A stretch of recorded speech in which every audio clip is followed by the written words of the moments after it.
हो गया। क्या है? यदि a, 2b तथा c किसमें है? समांतर श्रेणी में। ये जो तीन पद यहां दिया हुआ ना, ये तीनों किसमें है? समांतर श्रेणी में। तो अगर ये तीनों समांतर श्रेणी में तो सिद्ध क्या करें? 4 into 4b square minus AC बराबर a माइनस c का होल स्क्वायर। तो चलो इनको कैसे बनाते हैं? तो सबसे पहले हम यहाँ पर यूं लिख सकते हैं सॉल्यूशन में क्या कि दिया है, क्या दिया है कि a, 2b तथा c किसमें है? समांतर श्रेणी में है। चलो ध्यान दो इधर, समांतर श्रेणी में है। ये तो पता चला कि समांतर श्रेणी में है, लेकिन हमको देख रहे हैं कि ये सिद्ध करना है इस टाइप से। अब जो सिद्ध करके लाना है ना, वो देखोगे यहाँ पर कहीं ना कहीं ABC ही है, ABC ही है। अर्थात इसी को ऐसा कुछ करो जिससे कि हमारा इस टाइप का चीज आने लगे। तो हम एक चीज जाने हैं, अगर कोई समांतर श्रेणी हमारे पास मौजूद है,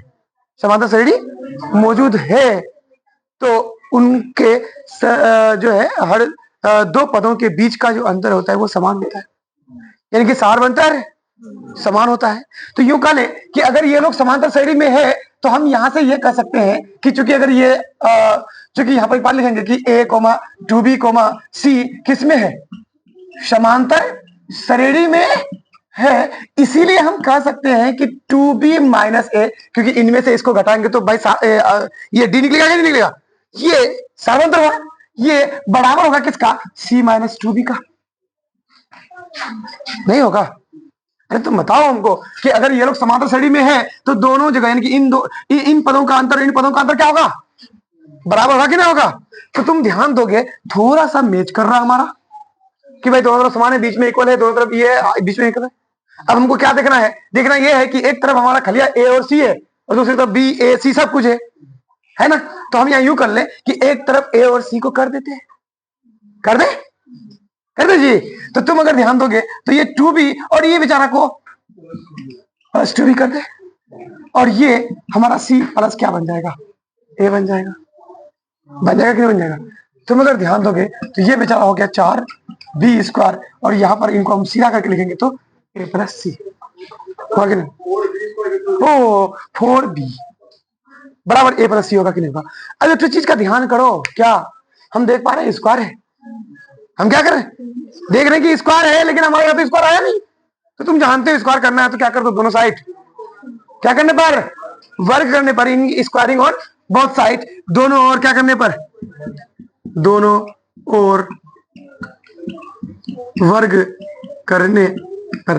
तो दोनों ओर वर्ग करेंगे तो हम अगर देख पाएंगे तो यहाँ पर 4b है, इनका वर्ग करेंगे तो 4b का होल स्क्वायर होगा कि नहीं होगा? और यहाँ पर क्या हो जाएगा? a प्लस c का होगा। कोई दिक्कत नहीं? अगर दिक्कत नहीं है तो ये हो जाएगा हमारा 16b स्क्वायर। क्या हो जाएगा?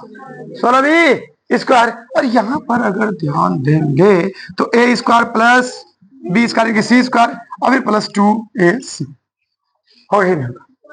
होगा जी? एक काम करते हैं, क्या काम करते हैं? थोड़ा सा ध्यान देते हैं, चलो ध्यान देते हैं। क्या हम देख पा रहे हैं कि एक तरफ हमारा क्या है? 4 चौके 16b स्क्वायर माइनस 4ac है। उस साइड माने हमारा कौन सा? लेफ्ट हैंड साइड में देखेंगे तो 4 चौके 16b स्क्वायर माइनस 4ac है, और हम देख रहे हैं कि हमारा 16b स्क्वायर तो आ गया है। हमको चाहिए क्या चीज? माइनस 4ac चाहिए। तो हम क्या करेंगे? यहां जबरदस्ती 16b स्क्वायर में से 4ac घटा देंगे, 4ac। लेकिन तुम एक चीज जानते हो सर, अगर आप एक तरफ एक चीज को घटाओगे दूसरा तरफ तो भैया ये तो भाई जैसा हमारा पहले था वैसा नहीं होगा। तो हम कहेंगे नहीं होगा। तुम अगर इधर में, ये तो हमारा पहले का है, अगर यहाँ 4ac घटाए हो तो इनको इक्वल करने के लिए यहाँ भी क्या करना पड़ेगा? 4ac घटाना होगा कि नहीं होगा? अरे लोल सब, यहाँ देखोगे क्या है? 4 कॉमन है कि नहीं है? 4 अगर कॉमन है तो यहाँ पर दे देंगे 4, और इधर में 4 चौके 16 यानी कि 4b स्क्वायर माइनस ac। तुम अगर ध्यान दोगे तो यहाँ a square plus c square, ये 2ac में 4ac चला गया माइनस 2ac। वाह, आगे बढ़ो। तुम अगर ध्यान दोगे तो हमारा एक तरफ तो काम हो गया पूरा, वाह कि नहीं वाह? यानी कि 4 into 4b square minus ac, और आया क्या इधर है? वहां पर यहाँ ध्यान दो, A square plus B square minus 2ab, A square plus B square minus A minus B का होल स्क्वायर था, ए माइनस सी का होल स्क्वायर। भाई हुआ कि नहीं हुआ? कोई दिक्कत था इसमें? नहीं था। उतारो।